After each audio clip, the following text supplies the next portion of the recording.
Assalamualaikum warahmatullahi wabarakatuh. Salam sejarah bangsa kita. Kali ini kami membawakan satu lagi kisah menarik dalam membongkar kisah sejarah. Dan kisah untuk kali ini ialah kronologi sejarah dusun abad 132 Masehi hingga 1905 Masehi. Seperti apakah kisah ini? Mari sama-sama kita saksikan apakah kisah sejarah bangsa kita untuk kali ini.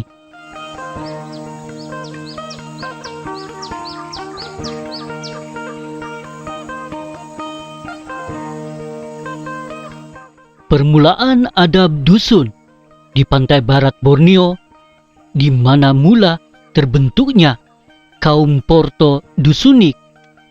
Mereka pada awalnya menetap di pesisiran pantai barat Borneo dan merupakan bangsa yang mahir dalam ilmu pelayaran.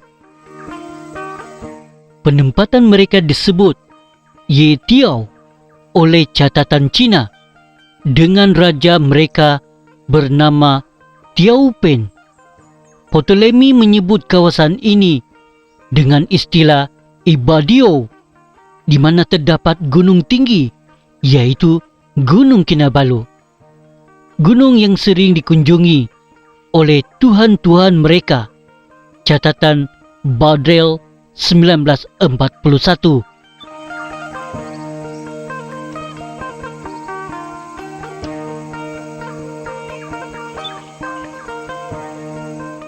Ptolemy menyebut wilayah bernama Labadio atau Sabadios dengan ibu kota bernama Agrayi. Beberapa pakar sejarah dan geografi mengatakan Sabadios terletak di Sabah. Zaman ini kaum Dusunik mula terbentuk, di mana bangsa Sabahan telah berpecah kepada Dusunik, Murutik, Idaanik.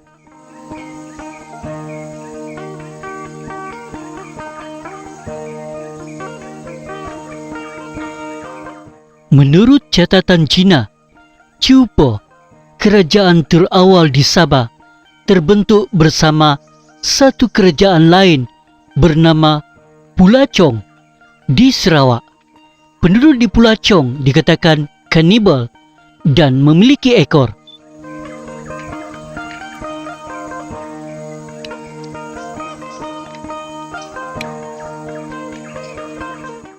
Kaum Dusunik mula mendirikan kerajaan yang bernama Yipoti, sebuah kerajaan yang terletak di Borneo. Menurut beberapa pakar seperti Grimes, Tong, Badrel, and Wheatley, Badrel pada tahun 1949, Tong 1969, Rajui 1974, terletak di sekitar Brunei. Munans 2006.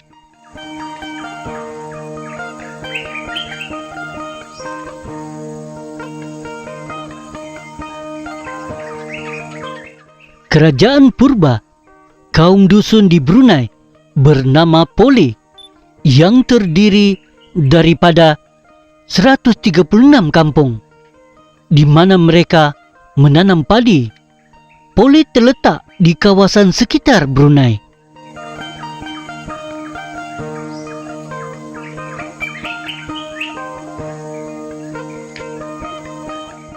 Raja Poli, raja kaum dusun purba di Brunei, yaitu Raja Pianka, mengirim utusan ke Cina.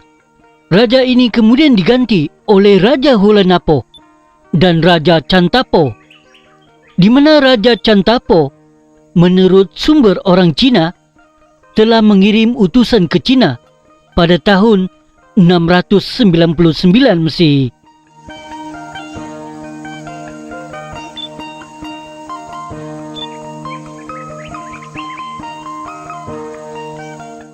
Dokumen lain Cina menyebut mengenai kerajaan bernama Tau Upo, di mana penduduknya menanam padi dan wanitanya menenun kain dengan motif bunga.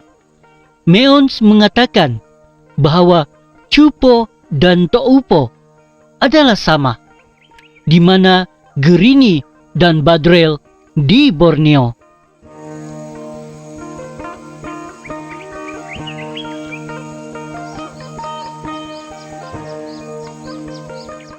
Kerajaan Poli mengirim utusannya ke China pada tahun 616 Masihi dan tahun 630 Masihi bagi mengirim upti beberapa produk lokal, di mana Raja Poli dikatakan dari kasta Kshatriya.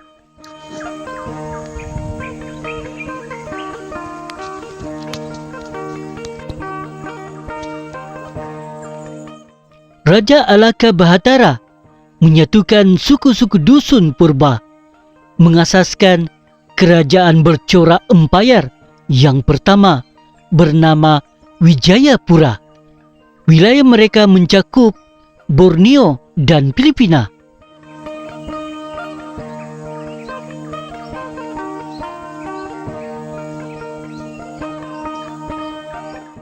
Pada tahun tersebut, Poli berhenti mengirim utusan atau duta ke China. Sejarawan Arab bernama Al-Yaqubi menyebutkan perang telah terjadi antara Poli dengan dinasti Tang dengan sekutunya dari Filipina.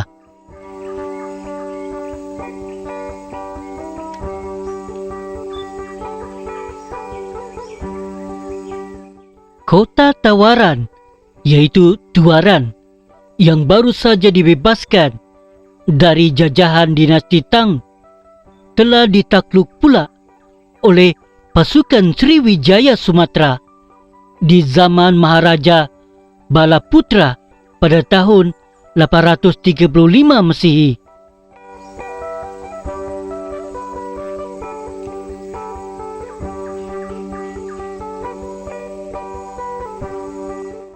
Pada tahun 977, nama Poli berubah ke Poni di dalam catatan Cina.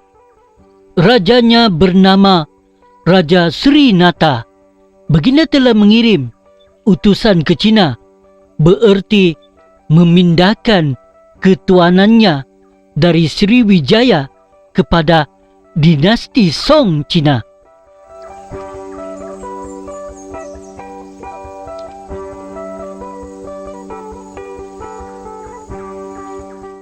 Menurut beberapa penulis sejarah, penduduk dusun di pesisiran Sabah pada zaman ini mahir berlayar dan bahkan suka berperang di lautan. Mereka suka memakai perhiasan leher dari besi, tembaga dan emas dengan senjata berupa sumpit. Tradisi memakai perhiasan leher dari logam ini diteruskan sampai zaman British oleh kaum dusun.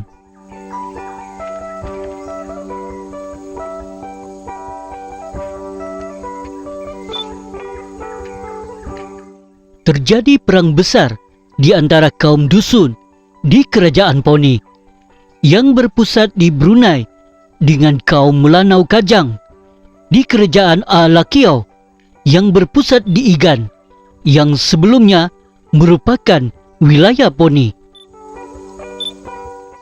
Kerana perang besar inilah yang menyebabkan ribuan kaum dusun purba berhijrah dari Sarawak dan Brunei ke Nunuk Ragan Sabah dan Panai Filipina. Di zaman inilah penempatan Nunuk Ragan diasaskan di Tempias oleh keluarga diraja dusun dari Brunei, menjadikan ia pusat kaum dusun yang baru.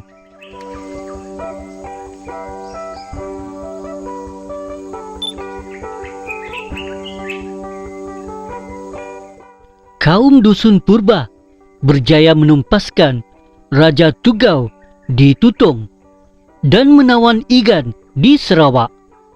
Beberapa kaum dusun yang berhijrah ke Filipina dan pesisiran Sabah kembali ke Poni.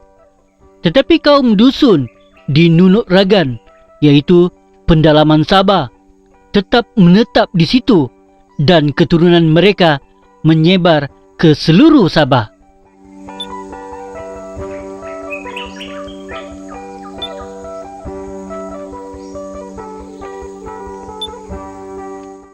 Kerajaan Poni berperang melawan pasukan Sulu, di mana pasukan Sulu dikalahkan dengan bantuan dari Maharaja Pahit. Zaman ini merupakan zaman kemunduran.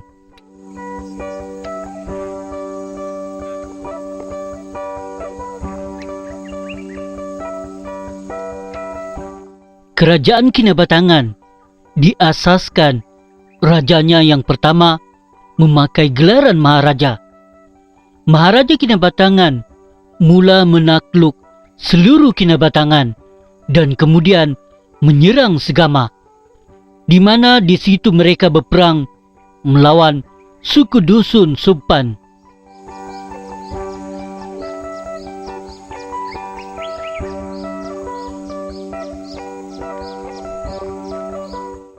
Kaum Dusun mengasaskan kerajaan Nunuk Ragan di bawah pemimpin Raja Piau.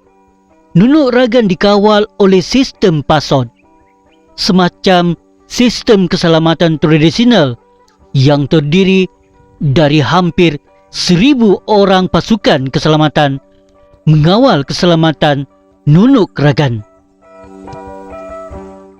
Menurut Peruan Tun, sistem beraja diasaskan di Nunuk Ragan pada tahun 1415 oleh Raja Lisod Kungkut, tetapi dari pengiraan tahun menurut Salsila, saya menyimpulkan raja pada tahun tersebut adalah Raja Piau.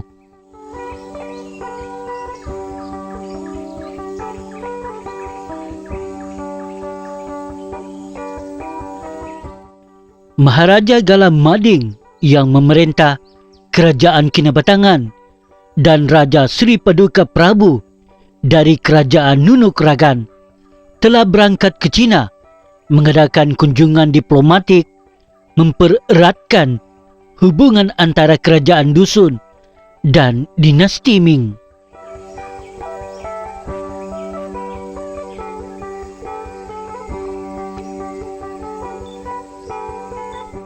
Kerajaan Kinabatangan runtuh setelah Raja Sidadak meninggal kerana perluasan kuasa Kesultanan Brunei dan ketiadaan pemimpin berkeleber di kalangan kaum Dusun Sukang. Maka tidak ada pemimpin yang cukup berkuasa untuk menyatukan masyarakat Dusun di Kinabatangan dan melantik dirinya menjadi raja.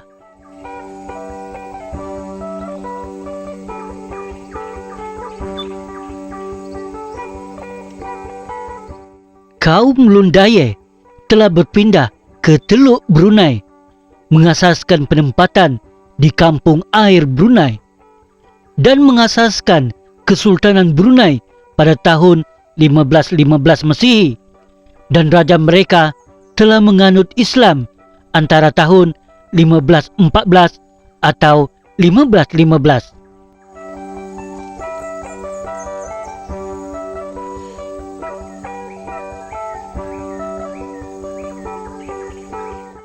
Kesultanan Brunei yang diasaskan oleh kaum Lundaye telah berperang dengan kerajaan Poni yang ketika ini diperintah oleh kaum Dusun Brunei, aka Bisaya.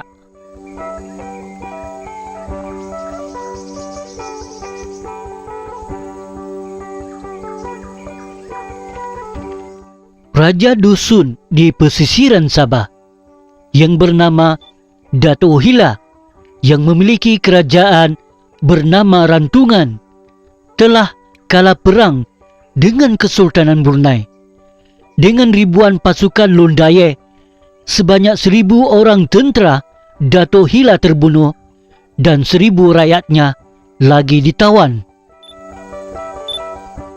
Nunuk Ragan juga diserang oleh Kesultanan Brunei dan banyak orang dusun ditawan.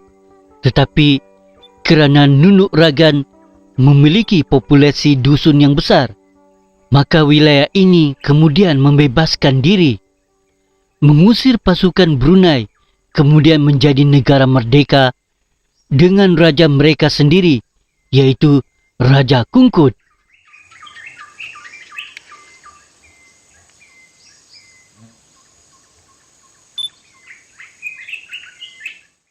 Kerajaan Dusun Brunei yang beribu kota tidak jauh daripada ibu kota Kesultanan Brunei telah pun dikalahkan sepenuhnya. Setelah berperang sejak awal tahun 1521 lagi. Ini berdasarkan dari bukti dari Boxes Codex pada tahun 1590. Kaum Bisaya atau Dusun Brunei telah pun tunduk kepada Kesultanan Brunei.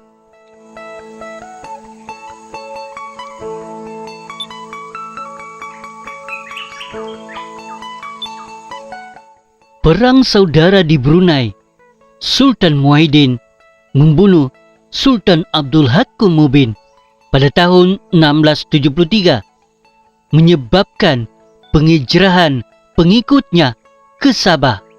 Kedatangan kaum Melayu Brunei ke Sabah, misalnya ke Membakut, menyebabkan kaum dusun melancarkan perang melawan mereka. Kerana kaum penghijrahan Melayu Brunei hampir lenyap. Kerana perang ini, kaum Bisaya di Kelias menjadi orang tengah mendamaikan kaum dusun Membakut dengan Melayu Brunei. Ini kerana bahasa kaum Bisaya dan dusun Membakut hampir mirip. Maka suku Bisaya dapat menjadi orang tengah. Perjanjian dimeterai, kaum Melayu Brunei menetap di hilir sungai Membakut. Kaum dusun Membakut menetap di hulu sungai Membakut.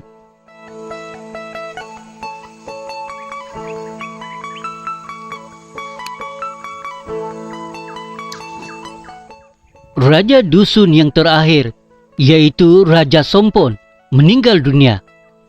Maka sistem beraja berakhir dan digantikan dengan sistem penasihat.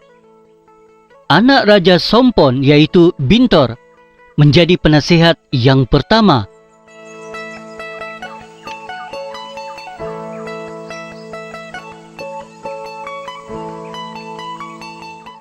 Penentangan Guan Sior Sagir dari kampung Gusingan terhadap Kesultanan Brunei mungkin pada tahun yang berdekatan dengan tahun ini juga. Penentangan dari Panglima Akid Bilot dari Tuaran juga bangkit menentang para pemungut cukai Brunei, sama seperti Guan Sior Sagir yang juga bangkit bagi menentang cukai kepala atau buis dari Sultan.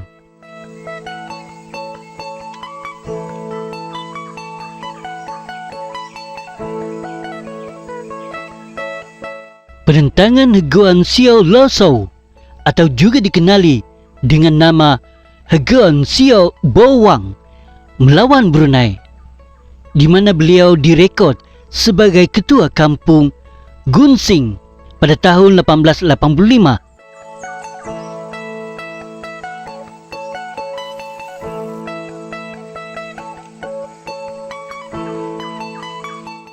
Pemimpin dusun pendalaman yang berpengaruh bernama Kendurong yang berasal dari Tembunan telah berpindah ke Ulu Papar, telah berperang dengan British di bawah pimpinan De Fontaine.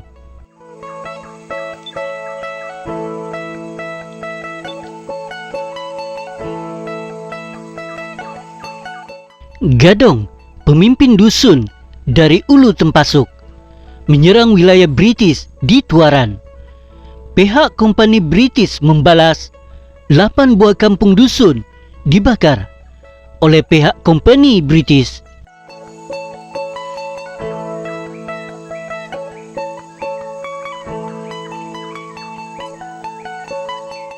Sekali lagi kompani British berperang melawan Kendurong.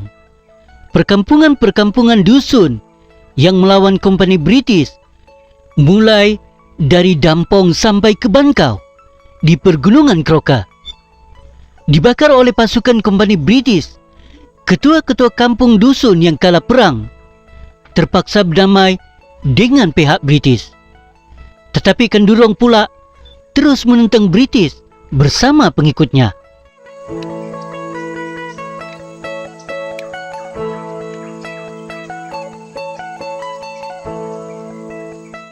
Dusun Gapo di Ranau menentang British di bawah pimpinan Gunsia. Gunsia kemudian ditangkap dan dipaksa untuk membawa 5 puak dusun untuk bersumpah taat setia kepada kerajaan kompani British dan berhenti melakukan aktiviti memburu kepala.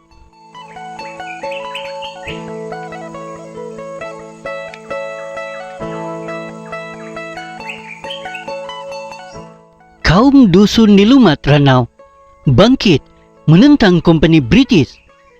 Mereka menyerang rumah wakil British di Lingkabau. Dunlop melakukan serangan balas. Dalam serangan ini, Kampung Sinarut dan kampung sekitarnya menyerah kalah. Kampung Bindukan dan 2 perkampungan lain dibakar oleh pasukan kompani British.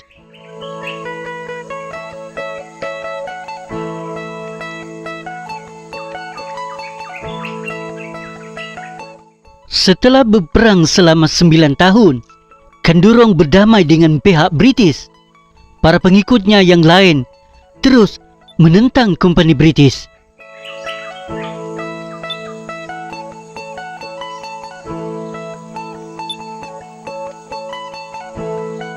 Si Gunting, pemimpin dusun Liwan, melancarkan perang ke atas British kerana memprotes perlakuan seorang kerani British terhadap adat istiadat dusun, di samping sikap British yang tidak begitu mengendahkan komplainnya.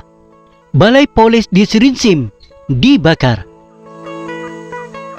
Kemudian beliau mendirikan kubu di Kampung Sayap, Kota Belud, dan satu lagi di kaki Gunung Tambuyukon di Ranau.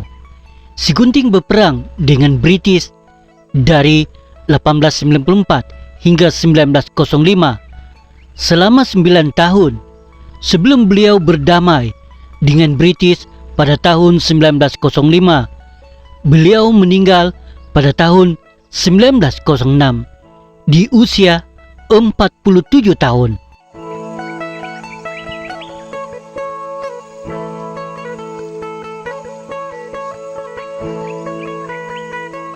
Pemberontakan Dusun Kujau di Keningau.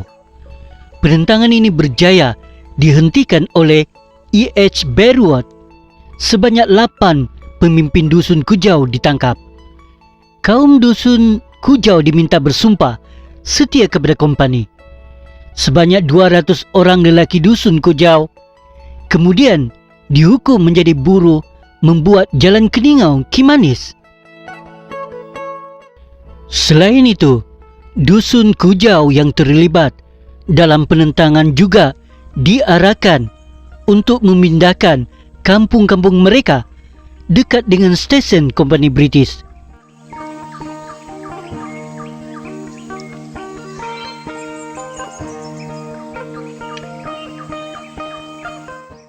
Dusun Tambunan, terutamanya Liwan dan sekutu-sekutunya, menentang British dari memasuki Tambunan di bawah pimpinan Sompun dan Dumikan. Sompun dan Dumikan telah berperang melawan Mat Saleh yang ketika itu telah bersekutu dengan suku Dusun Tagahas. Menurut catatan British, Sompun dan Dumikan merupakan antara 2 pemimpin dusun yang berpengaruh di Tambunan. Sompun dicatatkan mentakbir 7 buah kampung dan Dumikan pula mentakbir 2 buah kampung.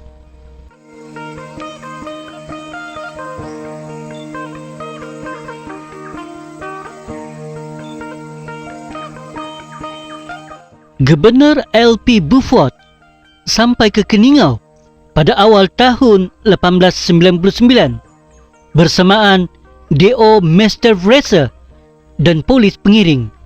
Mereka telah pergi ke Tambunan dan berdamai dengan suku dusun Tambunan.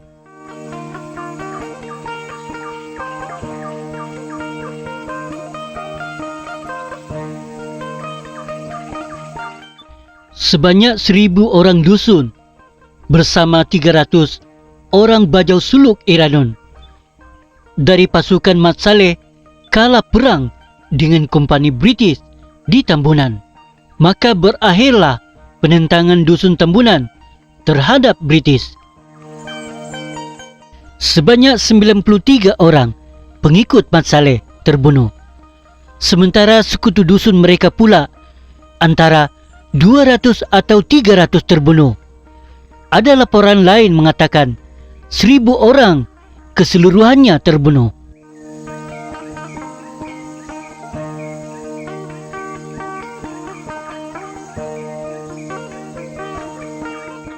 Si Langkap atau Datuk Muda Malan Kapi, salah satu pahlawan dusun yang memberontak melawan British, dihukum mati di sebuah bukit dekat Abai.